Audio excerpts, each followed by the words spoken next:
چچا آپ میرے ساتھ کل اسکول چلیں گے؟ بھائی خیریت تو ہے نا؟ نہیں، وہ میں نے اپنے اسکول کی فیس جمع نہیں کروائی۔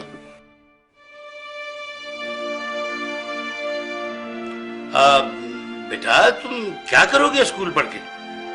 دیکھو تم میرے ساتھ دکان پر آ جانا، میرے پاس 2 ملازم ہیں، جب تمہارے کام سمجھ میں آ جائے گا تو ایک کی چھٹی کرا دوں گا۔ تم لوگ دھیان سے پڑھو، ٹیچر کے آنے سے پہلے اپنا ہوم ورک مکمل کر لو۔ اچھا چچا میں چلتا ہوں۔ ارے نہیں بھائی، کھانا کھا کے جانا۔ ہائے ابھی ہمارا کھانا تیار نہیں ہوا۔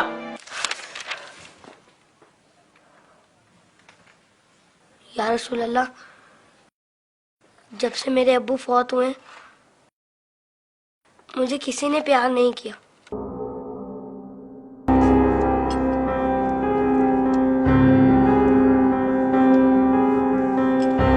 لوگ مجھے لاوارث سمجھتے ہیں، مگر یتیموں کے وارث تو آپ ہیں۔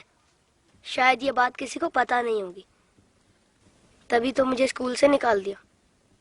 لیکن یا رسول اللہ، مجھے کسی سے کوئی شکایت نہیں ہے۔ آپ میرے وارث ہیں، اس سے بڑھ کر اور میرے لیے کیا ہو سکتا ہے؟ اللہم صلی علی محمد و علی محمد۔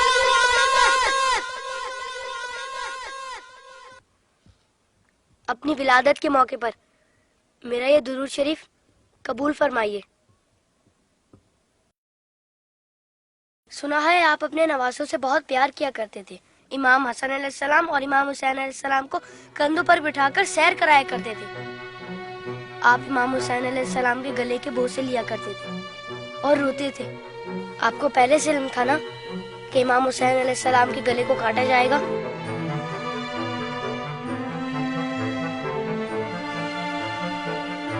کیا آپ کو کسی نے ممبر سے اتر کر امام حسین علیہ السلام کو گود میں لیتے ہوئے نہیں دیکھا تھا؟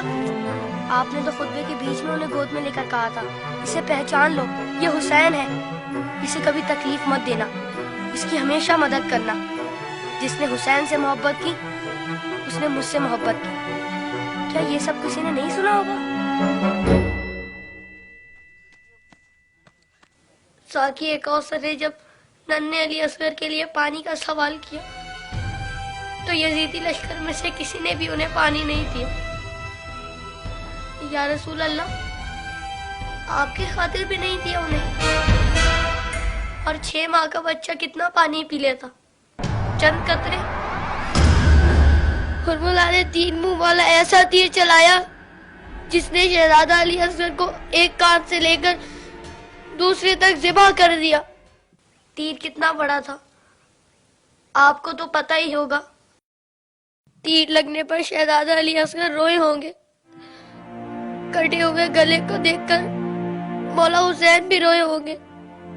ننھے شہزادے کی لاش کو لے کر کبھی مولا آگے بڑھتے تو کبھی پیچھے ہٹ جاتے۔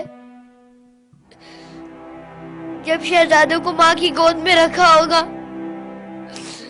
تو تیر چھپا دیا ہوگا۔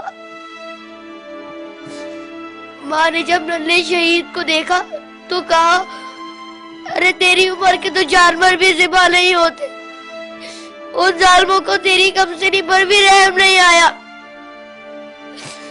غازی عباس کے بازو کٹ گئے، سکینہ کی آس ٹوٹ گئی۔ سنا ہے بی بی سکینہ مولا حسین کے سینے پر سوتی تھی، مولا کے دل کا سکون تھی وہ۔ شاید اسی لیے امام حسین نے اپنی شہادت سے پہلے زمین کربلا سے کانٹے چن لیے۔ میرے بات کہیں میری بیٹی کے پاؤں میں کانٹے نہ چبھ جائے۔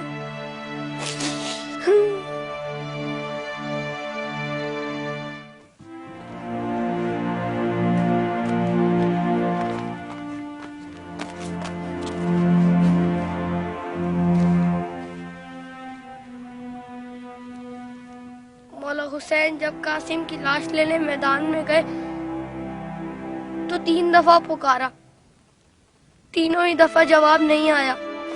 پھر فرمایا، امام ہو کر حکم دیتا ہوں، بتاؤ کہاں ہو تم؟ تو مشرق سے آواز آئی، چچا، مغرب سے آواز آئی، چچا، چاروں طرف